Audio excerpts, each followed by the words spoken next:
नमस्कार दोस्तों।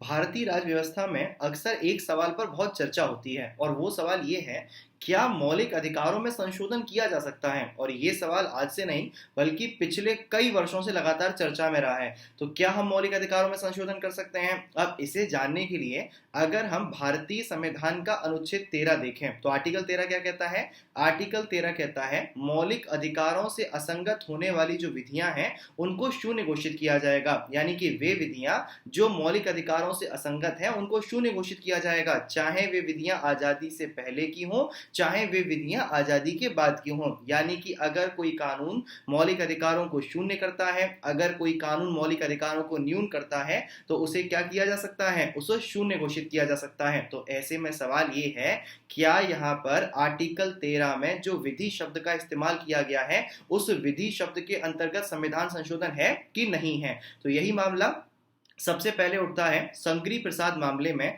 शंकरी प्रसाद मामला था वर्ष 1951 का, जहां पर सवाल ये उठा, क्या मौलिक अधिकारों में संसद जो है आपका संशोधन कर सकती है। तो मुद्दा क्या हुआ, सुप्रीम कोर्ट ने कहा कि मौलिक अधिकारों में संसद संविधान संशोधन कर सकती है, इसमें चेंजेस कर सकती है, क्योंकि यहां पर जो विधि शब्द इस्तेमाल किया गया है आर्टिकल 13 में उसके अंतर्गत संविधान संशोधन नहीं आता है। यानी कि क्या किया जा सकता है, भारत की संसद के द्वारा मौलिक अधिकारों में चेंजेस किए जा सकते हैं। अब क्या हुआ, उसके बाद गोलकनाथ मामला हुआ 1967 का, जिसमें सुप्रीम कोर्ट ने क्या कहा, सुप्रीम कोर्ट ने अपने पिछले निर्णय को पलट दिया और पिछले निर्णय को पलटकर यह कहा कि भारतीय संसद मौलिक अधिकारों में संशोधन नहीं कर सकती। अब भाई साहब ऐसा क्यों, मौलिक अधिकारों में क्यों चेंज नहीं कर सकती, अभी तो आपने पहले कहा था कि चेंज कर सकती है। तो ऐसे में सुप्रीम कोर्ट कहता है कि भारतीय संविधान के अनुच्छेद 13 के अंतर्गत जो विधि शब्द इस्तेमाल किया गया है उसके अंतर्गत संविधान संशोधन भी आता है।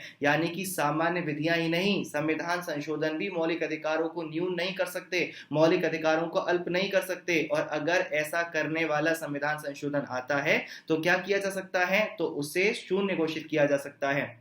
फिर क्या होना था, इस पर भारत की संसद ने प्रतिक्रिया व्यक्त करते हुए एक संविधान संशोधन किया जिसका नाम था 24वां संविधान संशोधन अधिनियम वर्ष 1971।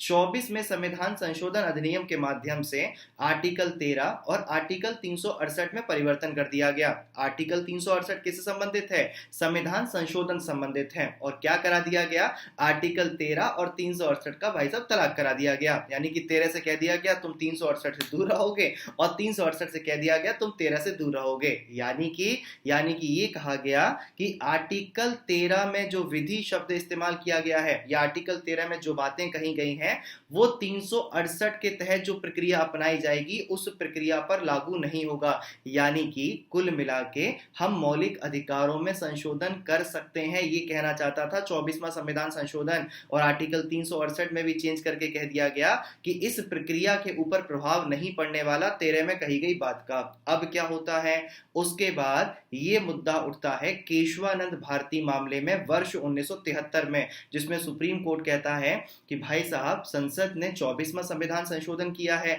जिसके माध्यम से उसने मौलिक अधिकारों में संशोधन की शक्ति को हासिल भी किया है। तो हम क्या करते हैं, हम इसमें कोई चेंज नहीं कर रहे हैं, कोई दिक्कत की बात नहीं है। संसद मौलिक अधिकारों में क्या पूरे संविधान में कहीं भी चेंज कर सकती है, हमें कोई परेशानी नहीं है।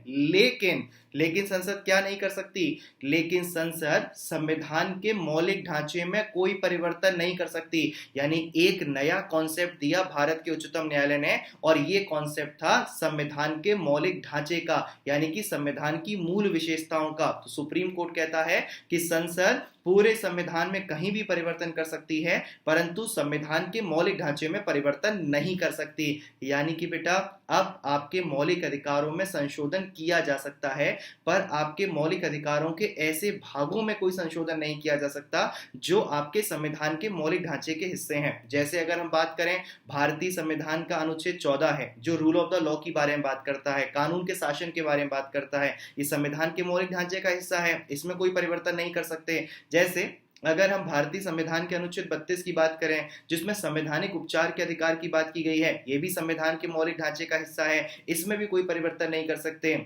यानी कि संसद मौलिक अधिकारों में चेंज कर सकती है, मौलिक अधिकारों में संशोधन कर सकती है, परंतु संसद जो है आपके मौलिक अधिकारों के मौलिक ढांचे में कोई परिवर्तन नहीं कर सकती। धन्यवाद, थैंक यू सो मच। लेकिन एक बात ध्यान रखिएगा, ऐसे वीडियोस आपके पास आते रहें तो इन वीडियोस को ज़्यादा से ज़्यादा लाइक कीजिए, शेयर कीजिए, चैनल को सब्सक्राइब कीजिए, बेल आइकन को दबा दीजिएगा